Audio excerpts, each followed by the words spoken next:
কিয়াম করা যাবে কি? ওটা বিদআত, ওটা হারাম। এটা একবার কোনো দলিলই নাই, ভুয়া জিনিস। ওইসব বেয়াদব যারা মিলাদ কিয়ামকে হারাম বলে, শিরক বলে, মিলাদ কিয়াম যারা করে তাদেরকে বেদাতি মনে করে, তাদেরকে আমরা ছাড় দিতে পারি না, কারণ তারা ফিতনাবাজ, মুস্তাখে রাসূল। ঠিক কিছু মৌলভী সাহেব কথায় কথায় বলে কোরআন হাদিসে মিলাদ খুঁজে পাই না, বলে না? তা আমি তো সূরা 3-এ মিলাদ খুঁজে পাইলাম। যে রাসূলের জিক্রে বেলাদাতের কথা যখন আমরা শুনবো, তখন আনন্দিত হয়ে নবীর আগমনের আনন্দ প্রকাশ করে দাঁড়িয়ে নবীজিকে সালাম দেওয়া, এটা মুস্তাহাব, সওয়াবের কাজ। সুবহানাল্লাহ। আসসালামু আলাইকুম ওয়া রাহমাতুল্লাহি ওয়া বারাকাতুহু। প্রিয় দর্শক, দাঁড়িয়ে মিলাদ কিয়াম করা যাবে কিনা, এই মিলাদ কিয়াম নিয়ে আমাদের সমাজে অনেক দ্বন্দ্ব শুরু হয়ে গিয়েছে। কোন আলেম বলতেছেন মিলাদ কিয়াম বিদআত, হারাম, করলেই জাহান্নামে যেতে হবে। আবার কেউ বলতেছে কোরআন ও হাদিস থেকে দলিল মিলাদ কিয়াম করা জায়েজ। আসলেই কি জায়েজ নাকি না জায়েজ? এটা করলে কি জাহান্নামে যেতে হবে? আসলেই কি মিলাদ কিয়াম বিদআত নাকি জায়েজ? এই বিষয়ে আজকে আমরা জানবো এবং ক্লিয়ার হয়ে যাব ইনশাআল্লাহ। কোরআন ও হাদিস থেকে এখানে দলিল পেশ করবেন একাধিক আলেম। আজকে আমাদের বিশেষজ্ঞ প্যানেলে বাংলাদেশের বিজ্ঞ 14 জন আলেম রয়েছেন। এই 14 জন আলেমের কাছ থেকে আমরা জানতে পারবো যে আসলেই মিলাদ কিয়াম কি বিদআত, হারাম নাকি জায়েজ, এটি করা যাবে। তো চলুন আমরা তাদের বক্তব্যগুলি শুনে আসি। আজকে আমাদের বিশেষজ্ঞ প্যানেলে যিনারা রয়েছেন, 1 নম্বরে শাইখ আব্দুর রাজ্জাক বিন ইউসুফ, 2 নম্বর শাইখ মতিউর রহমান মাদানী, 3 নম্বর মুফতি আরিফ বিন হাবিব, 4 নম্বর মুফতি নুরুল ইসলাম অলিপুরি, 5 নম্বর মুফতি ফয়জুল করিম পীর সাহেব হুজুর, 6 নম্বর ডক্টর আবুল কালাম আজাদ বাশার, 7 নম্বর আল্লামা মামুনুল হক সাহেব, 8 নম্বর আল্লামা দেলোয়ার হুসাইন সাইদি, 9 নম্বর মুফতি আবু বকর সিদ্দিকী নেসারি, 10 নম্বর মুফতি আলাউদ্দিন জিহাদি, 11 নম্বর ডক্টর এনায়েতুল্লাহ আব্বাসী, 12 নম্বর শাইখ আহমদুল্লাহ, 13 নম্বর ডক্টর আবদুল্লাহ জাহাঙ্গীর স্যার, 14 নম্বর ডক্টর কাজী ইব্রাহিম। প্রিয় দর্শক, চলুন আমরা একে একে তাদের বক্তব্যগুলি শুনে আসি। আমরা শুরু করব শাইখ আব্দুর রাজ্জাক বিন ইউসুফের বক্তব্য দিয়ে। চলুন আমরা শাইখ আব্দুর রাজ্জাক বিন ইউসুফের বক্তব্যটি শুনে আসি। কিয়াম করা যাবে কি? মানে ইয়া নবী সালাম আলাইকুম, ওটা বিদআত, ওটা হারাম। উস্তাদজি ওখান থেকে বিরত থাকতে, দুরুদে ইব্রাহিম পড়তে। মিলাদ করা জায়েজ কিনা? মিলাদ মানে কি জন্মবার্ষিকী? কার জন্মবার্ষিকী? যদি বলেন নবীর, হ্যাঁ, তো নবীর যদি জায়েজ হয়, তো ঈসা আলাইহিস সালামের জায়েজ তো গতকালকে 25শে ডিসেম্বর ছিল ঈসা আলাইহিস সালামের জন্ম, ওইটাও পালন করেন নাকি? তো উনিও তো নবী, বিশ্বাস করেন না যে ঈসা আলাইহিস সালাম নবী? হ্যাঁ, তো জন্মবার্ষিকী পালন করা খ্রিস্টানদের থেকে এসেছে। মেসরে খ্রিস্টানরা বাস করতো আর শিয়ারা হুকুমত করত। শিয়ারা এই জন্মবার্ষিকী মিলাদুন্নবী পালন করা শুরু করে খ্রিস্টানদের কাছ থেকে তালিম নিয়ে। তো শিক্ষাটা কোত্থেকে এসেছে? খ্রিস্টানদের কাছ থেকে শুরু করেছে শিয়ারা। ইরাকের সুন্নি মূর্খরা এই শিয়াদের কাছ থেকে, মেসর থেকে তখন নিয়ে শুরু করেছে। আর ইরাকের আর ইরানের ধর্মটা ভারত উপমহাদেশে শিখেছে, যার ফলে আমাদের দেশে এত মিলাদের ছড়াছড়ি। জন্মবার্ষিকী পালন করা কারো জায়েজ না, নেতারও জায়েজ নয়, বাপেরও জায়েজ নয়, মায়েরও না, ছেলে মেয়েরও জায়েজ নয়। সালামু আলাইকা এটা বললে কিচ্ছু হবো না, এটা বললে কি হবো না? তার কত জিলাপি সিন্নি খাওয়াবেন এরকম হুজুর দাওয়াত দিয়া বাপের নামে মিলাদ পড়ান, কিচ্ছু হবো না, এটা বললে কিচ্ছু হবো না। আপনার আব্বার কবরে উল্টা মায়ের মুর আরো বাড়ে কিনা আমি টেনশনে আছি।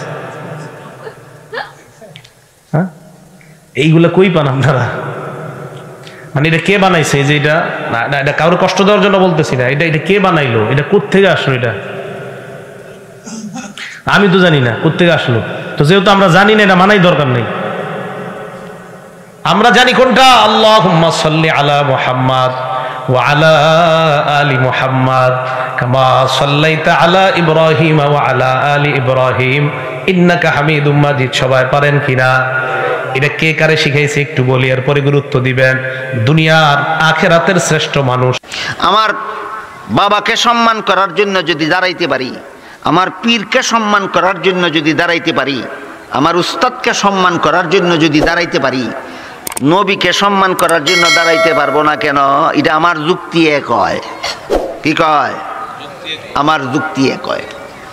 আমার যুক্তি আরো কয়, টেলিভিশনের বক্তা যদি আমাদের ঘরে ঘরে আসতে পারে, আজরাইল ফিরিস্তা যদি মুর্দার ঘরে ঘরে আসতে পারে, মুনকার নাকির ফিরিস্তা যদি মানুষের কবরে কবরে আসতে পারে, আকাশের চন্দ্র সূর্য যদি সারা দুনিয়ার এক প্রান্ত থেকে অপর প্রান্ত পর্যন্ত যেতে পারে, তাহলে আমার নবী আসতে পারবেন না কেন? এটা আমার যুক্তি এক হয়। কে কয়? যুক্তি এক হয়। এবার শুনেন নবীর তরিকায় কি কয়। হাদিস শরীফে রাসূল করিম সাল্লাল্লাহু আলাইহি ওয়াসাল্লাম বলেন, লা তাকুমু কামা তাকুমুল আআজিমু ইউআযযিমু বা'দুহুম বা'দা। অনারবীদের রাজনৈতিক অহংকারী নেতাদেরকে সম্মান করার জন্য জনগণ দাঁড়ায়। অহংকারী রাজনৈতিক নেতাদেরকে সম্মান করার জন্য জনগণ দাঁড়ায়। রাসূল বলেন এটা নবীকে সম্মান করার পদ্ধতি নয়, এটা নবীকে সম্মান করার। আমার যুক্তি কি কইছিল আর নবীর তরিকায় কি কয়, কথা বুঝলেন কিনা? আমার নবী বলেন, আল আম্বিয়াউ আহইয়াউন ফি কুবুরিহিম ইউসাল্লুন। নবী রাসূলগণকে দাফন করার পরে আল্লাহ তাদেরকে জীবিত করে দেন।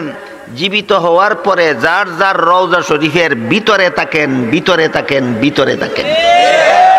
আমার যুক্তি হয়, টেলিভিশনের বক্তা যদি আইতে পারে, নবী আইতে পারবেন না কেন?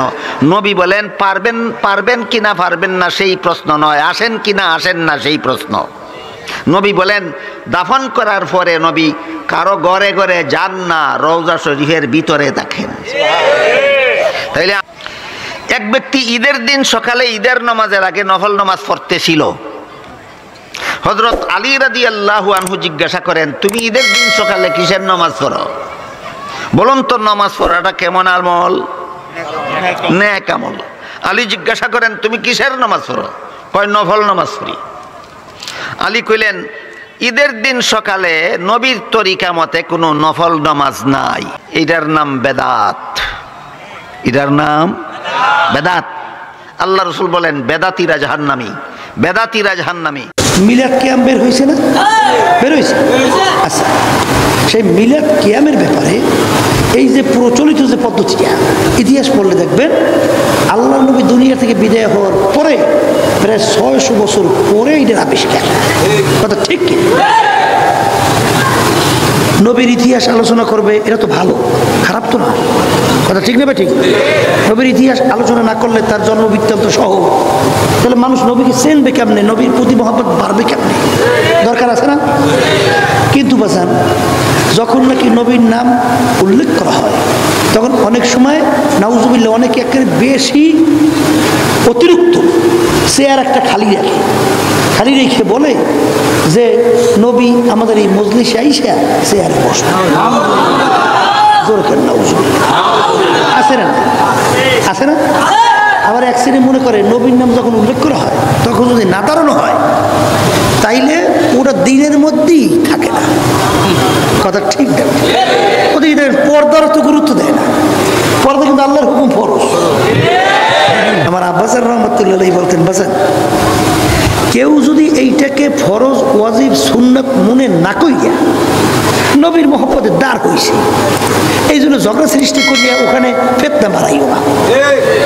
কিন্তু কেউ যদি ওইটাকে ফরজ ওয়াজিবের পর্যায়ে নিয়ে পৌঁছায় তাইলে কিন্তু সম্পূর্ণভাবে ওটাকে বাদ দিতে হবে এবং ওটার বিরোধিতা করতে হবে। মিলাদ রাসূলের জন্মদিবস আলোচনা, জন্ম নিয়ে কথাবার্তা জায়েজ আছে, তবে দুরূদ পড়ার সময় দাঁড়ানোর কোনো প্রয়োজন নেই।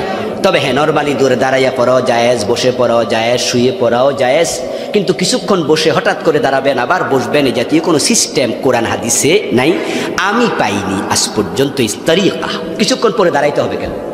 বলে বসে বসে সালাম দিলে বেয়াদবি হবে। তো আমরা যখন আত্তাহিয়াতে বসে সালাম দিই, আসসালামু আলাইকা আইয়ুহান নাবিয়্যু ওয়া রাহমাতুল্লাহি ওয়া বারাকাতুহু, ঠুস করে খারাই নাকি?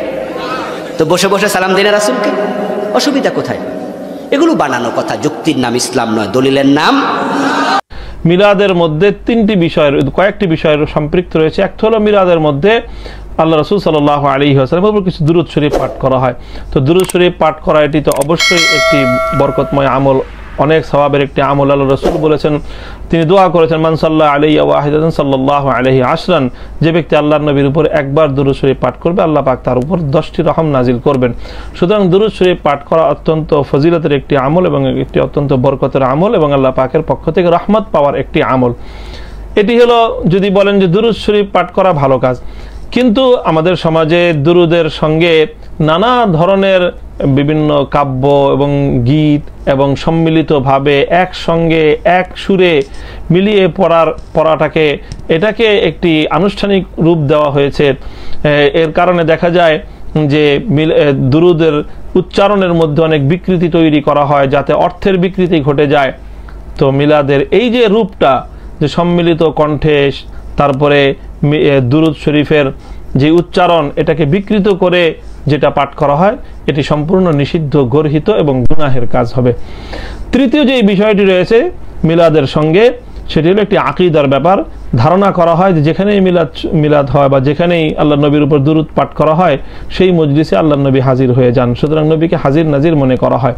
এটিও কোরআন সুন্নাহর সঙ্গে সম্পূর্ণ বিপরীত, কোরআন সুন্নাহর সঙ্গে সাংঘর্ষিক একটি আকীদা এবং বিশ্বাস। আল্লাহ পাক রব্বুল আলামিন তো আল্লাহ রাসূল সাল্লাল্লাহু আলাইহি ওয়াসাল্লামের কোনো উম্মত যখন নবীজির উপর দুরুদ পাঠ করে, তো সেই দুরুদ আল্লাহ নবীর কাছ পর্যন্ত পৌঁছে দেওয়ার জন্য একদল ফেরেশতা নিয়োগ রেখেছেন। নবীজিকে হাজির নাজির জানা, নবীজি মিলাদ মাহফিলে, মিলাদের মজলিসে হাজির থাকেন, নবীজি সমস্ত জায়গায় সারা দুনিয়ায় একই সঙ্গে বিরাজমান থাকেন, এই ধরনের বিশ্বাস এটি অবশ্যই একটি পরিহার করার মতো, এটি একটি ভুল বিশ্বাস। এই বিশ্বাসকে পরিহার করতে হবে। মিলাদটা রাসূলের যুগে ছিল না। মিলাদ মানে জন্ম, মৌলুদ থেকে মিলাদ। তখন এই মিলাদটা রাসূল করিম সাল্লাল্লাহু আলাইহি ওয়াসাল্লামের জন্ম বৃত্তান্ত। এই জন্ম বৃত্তান্তের যে সিস্টেম আমাদের দেশে, উপমহাদেশে চালু হয়েছে, কতগুলো লোক এক জায়গায় বসে, তারপরে সব দাঁড়াইয়া নবী সালাম আলাইকা কোরআন সুরে সমস্বরে একযোগে পড়ল। এইটা রাসূলের যুগে ছিল না, এটা সাহাবায়ে কেরামের যুগে ছিল না, এটা তাবিঈনদের যুগে ছিল না, এটা তাবিঈনদের যুগে ছিল না। এখন আপনারা মনে করেন যে কোন জিনিসে খুব সওয়াব আছে এমন কোন জিনিসকে রাসূলুল্লাহ আমাদেরকে জানান নাই, সাহাবায়ে কেরাম আমাদের জানান নাই। আপনারা কি এই ধরনের বিশ্বাস করবেন? এরকম বিশ্বাস করবেন? যাতে সওয়াব আছে রাসূলুল্লাহ সব আমাদের জানাইছেন, সাহাবায়ে কেরাম আমাদের সব জানাইছেন। তো মিলাদে যদি সওয়াব থাকতো তো রাসূলুল্লাহ বললেন না কেন? সাহাবীদের চাইতে আমরা কি বেশি রাসূলুল্লাহকে ভালোবাসতে পারবো? জবাব দেন, পারবো? তো যদি এইটা রাসূলুল্লাহর ভালোবাসার কারণে হয়, তাহলে সাহাবীরা কেন মিলাদ পড়েন নাই? তারা কেন ইয়া নবী সালাম আলাইকা, ইয়া রাসূল সালাম আলাইকা একযোগে দাঁড়ায় পড়ে নাই? এই কথাগুলি বোঝেন আপনারা? রাসূলের যুগে নাই, সাহাবীদের যুগে নাই, তাবিঈনদের যুগে নাই, তাবিঈনদের যুগে নাই। রাসূলুল্লাহর ইন্তেকালের 600 বছর পর মিলাদ আবিষ্কার হয়েছে। এইরকম একটা সুস্পষ্ট বিদআত মুসলমানদের পালন করা উচিত না। ইয়া নবী পৃথিবীর কোন কিতাবে নাই। কি বলেছে? ইয়া নবী পৃথিবীর কোন কিতাবে নাই। এখন আসুন একটু কিতাবে যাই। এই কিতাবটার নাম কি দেখুন তো? বুখারী শরীফ। কিতাবের নাম কি? বুখারী। এই বুখারী শরীফ 38 পৃষ্ঠা। কত পৃষ্ঠা? 38 পৃষ্ঠা, 2 নম্বর লাইন। যারা দেখতে চান এখনই চলে আসতে পারেন, তো পরে দেখা করবেন। দেখেন এখানে স্পষ্ট, ইয়া নবী সালাম আলাইকা, ইয়া রাসূল সালাম আলাইকা, ইয়া হাবিব সালাম আলাইকা। আছে না নাই? আছে না নাই? ইয়া নবী সালাম আলাইকা আছে না নাই? দেখুন কিতাবটার নাম। তাহলে ও যে বলছে পৃথিবীর কোনো কিতাবে নাই, ওদের কি মুফতি বলা যায়? আলেম বলা যায়? ওরা মুফতি নাই, ওরা মূর্তি। ওরা কি? মূর্তি। কেউ কষ্ট পাবেন না। ইয়া নবী সালাম আলাইকা যুগ যুগ ধরে চলে আসতেছে, সেইটার ব্যাপারে কথা বলতে হলে আপনাকে লেখাপড়া করে কথা বলতে হবে। আপনি কয়টা কিতাব পড়েছেন যে ইয়া নবী সালাম আলাইকা পৃথিবীর কোনো কিতাবে নাই?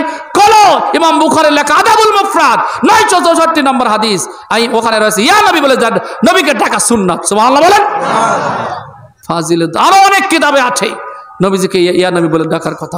1 নম্বর পয়েন্ট হলো, রাসূল পাক সাল্লাল্লাহু আলাইহি ওয়াসাল্লাম যখন এই ধরাধামে শুভাগমন করেছেন, মুহাদ্দিসিনে কেরাম এবং পূর্বসূরি ইমামগণ তিনারা এই ফতোয়াটা দিয়েছেন যে রাসূলের জিকরে বেলাদাতের কথা যখন আমরা শুনবো, তখন আনন্দিত হয়ে নবীর আগমনের আনন্দ প্রকাশ করে দাঁড়িয়ে নবীজিকে সালাম দেওয়া এটা মুস্তাহাব, সওয়াবের কাজ। সুবহানাল্লাহ। এটা সিরাতে হালাবি এবং সুবুলুল হুদা ওয়ার রাশাদ, এটা বিখ্যাত কিতাব। 800 বছরের আগের কিতাব। কয়শো বছর আগের? যারা মিলাদ নাই, কিয়াম নাই বলে তারা কয়শো বছর আগের? আমি যে রেফারেন্সটা দিচ্ছি এটা 800 বছরের আগের কিতাব। সেখানে অনেক রিওয়ায়াত উল্লেখ করে না, ফতোয়া দিয়ে গেছেন, রায় দিয়ে গেছেন। ইজা সামউ بذكر وداعه صلى الله عليه وسلم أن يقوم تعظيما له هذا القيام بدعة أي بدعة الحسنة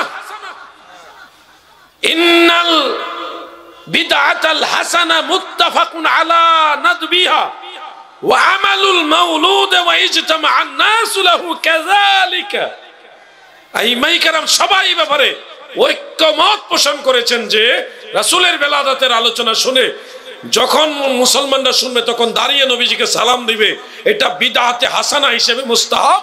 পৃথিবীর সব ইমামরা ঐক্যমত হয়েছেন বিদআতে হাসানা আমল করা এটা মুস্তাহাব। সুবহানাল্লাহ বলেন। কেউ যদি মিলাদ কিয়াম না করে আমরা তাকে কিছুই বলি না, কারণ মিলাদ কিয়াম তো সুন্নত মুস্তাহাব। ছাড়লে কি কেউ কাফের হয়ে যাবে? না। নামাজ না পড়লে কি কেউ কাফের হবে? না। কিন্তু ওই সব বেয়াদব যারা মিলাদ কিয়ামকে হারাম বলে, শিরক বলে, মিলাদ কিয়াম যারা করে তাদেরকে বেদাতি মনে করে, তাদেরকে আমরা ছাড় দিতে পারি না, কারণ তারা ফিতনাবাজ, মুস্তাফে রাসূল। ঠিক কি না? দেশের কিছু মৌলভী সাহেব কথায় কথায় বলে কোরআন হাদিসে মিলাদ খুঁজে পাই না, বলে না? তা আমি তো সূরা 3 এ মিলাদ খুঁজে পাইলাম। মিলাদ কাকে বলে? আগে ডিকশনারি পড়ো, আগে হাদিসের সরা পড়ো। মিলাদ কাকে বলে?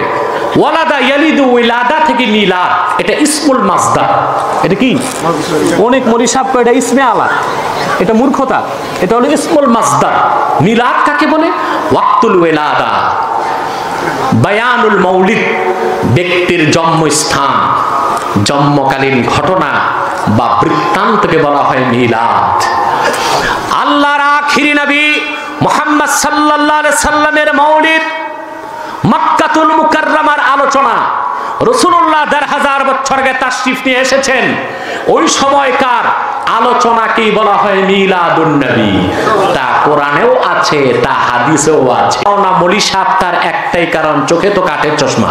মসজিদে বা মসজিদের বাইরে দুরুদ এটা ব্যক্তিগত আমল, এটা দলবদ্ধভাবে মিছিলের সাথে ইয়া নবী সবাই মিলে সুরে সুর মিলিয়ে তালে তাল মিলিয়ে পড়ার জিনিস। আপনারা নামাজের দুরুদ পড়েন কি পড়েন না? নামাজের মধ্যে দুরুদ পড়েন না? এই দুরুদ কি আপনারা ইমাম সাহেবের সাথে সুরে সুর মিলায়া তালে তাল মিলায়া পড়েন? যার যার দুরুদ শেষে পড়েন না? তো নামাজের বাইরে গেলে দুরুদ পড়ার জন্য আবার একজন ইমাম লাগবে কেন? যে ইমাম টান দিবে ইয়া নবী, তখন সবাই টান দিবেন। নামাজের মধ্যে কি সেটা আছে? তাহলে আপনাকে এটা কে শিখাইলো? দুরুদ এটা পার্সোনাল আমল। এটা যদি কেউ মনে করে যে না এটা সবাই মিলে করতে হবে, এটার জন্য সবাইকে ডেকে একত্রিত করতে হবে, এটা ভুল। এটা দুরুদ পাঠের কোনো পদ্ধতি, ইসলামের নামে ভুল কোনো জিনিস নিজে থেকে যদি কোনো সংযোজন, কোনো পদ্ধতি আপনি আবিষ্কার করে নিলেন কোনো ইবাদতের মধ্যে, সেটার নাম বেদাত। আর বেদাত হলো গোমরাহি। সকল গোমরাহির ঠিকানা কোথায়? ইয়া নবী সালাম আলাইকা। আমরা মহব্বতে আমরাও ছোটবেলা থেকে পড়ছি, বলছি, আমাদের হৃদয়ে একটা আবেগ আনে, কিন্তু কথাটা সুন্দর না। ইয়া নবী কথাটার ভিতরে আদবের অভাব আছে। কারণটা কি? আমাদের তালবেলেমরা আছে, ও বুঝবে। ইয়া নবী হলো নাকেরা ডাকা। এই লোক, এই দাড়িওয়ালা, এই জুতাওয়ালা, এই চানাচুরওয়ালা, এই পুলিশ ভাই, তার মানে আমি মূলত তার নামটাও জানি না, তবে সে যে পুলিশ অথবা চানাচুরওয়ালা এটা বুঝতে পারছি। এটাকে বলা হয় আরবিতে নাকেরা মাকসুদা, অপরিচিত মানুষ ডাকছি। আমাদের রাসূল কি এরকম পরিচিত না? পরিচিতকে ডাকার নিয়ম হলো তাকে মারেফা করে ডাকতে হবে, বুঝতে পেরেছেন? তার পরিচয় দিয়ে ইয়া আইয়ুহান নবী। আল্লাহ তাআলা যতবার রাসূল সাল্লাল্লাহু আলাইহি ওয়াসাল্লামকে ডেকেছেন কি বলেছেন? ইয়া আইয়ুহান নবী, হে আমার নবী, আমার পরিচিত, আমার প্রিয়। আর সাহাবা একরাম যখন নবীকে ডেকেছেন কি বলেছেন? ইয়া নবী আল্লাহ, ইয়া রাসূল আল্লাহ। কখনোই দেখবেন না কখনো সাহাবা একরাম ইয়া নবী। কাজেই আমরা কেন নবীজিকে এরকম নাকেরা করে রাখবো? ইয়া নবী আল্লাহ, ইয়া রাসূল আল্লাহ। 2 নম্বর হলো সালামের সুন্নত হলো আগে সালাম বলে তারপরে ডাক দেওয়া। আমরা সবই নবীজি শিখিয়েছেন। আত্মায়াতে নবীর উপর সালাম পড়ি, কি পড়ি? আসসালামু আলাইকা আইয়ুহান নবিয়্যু। এটা। তৃতীয় হলো ভাইরা, আমি একটার বিষয় নিয়ে অনেক খোঁজাখুঁজি করছি, কেউ যদি জানেন বলবেন। রাসূলুল্লাহ সাল্লাল্লাহু আলাইহি ওয়াসাল্লামের ওফাতের পরে, মৃত্যুর পরে তার কবর জিয়ারত ছাড়া দূর থেকে সালাম পড়তে কেউ নবীকে ডেকে সালাম পড়েছেন আমি পাই। আবু হানিফা, আমাদের মাযহাবের ফকিহদের কিতাব, সাহাবীদের সবাই আল্লাহুম্মা দিয়ে বলেছেন, অর্থাৎ নবীজির কাছে দাঁড়িয়ে সালাম দিলে বলেছেন আসসালামু আলাইকা ইয়া রাসূলুল্লাহ। কিয়াম জায়েজ আছে, এটা একবার কোনো দলিলই নাই, এগুলি ভুয়া জিনিস। মিলাদও নাই, কিয়ামও নাই, ভুয়া জিনিস এগুলি। এগুলি খ্রিস্টানদের অনুকরণ। ক্রিসমাস, খ্রিস্টানরা ঈসা আলাইহিস সালামের জন্মদিন পালন করে 604 খ্রিস্টাব্দে ক্রুসেড যুদ্ধের সময় তাদের দেখা দেখি কিছু মুসলমান, অজ্ঞ মুসলমানরা এটা ইসলামে ঢুকাইছে, বুঝেন না? তবে মিলাদ পড়লে বেশ কিছু লাভ আছে, জিলেপিওয়ালার লাভ আছে, আগরবাতিওয়ালার লাভ আছে, মিলাদ যে পড়ায় তার লাভ আছে। কিন্তু কপাল পড়া গৃহস্থের কোনো লাভ নাই, তার দুনিয়াও গেছে, আখেরাতও নাই।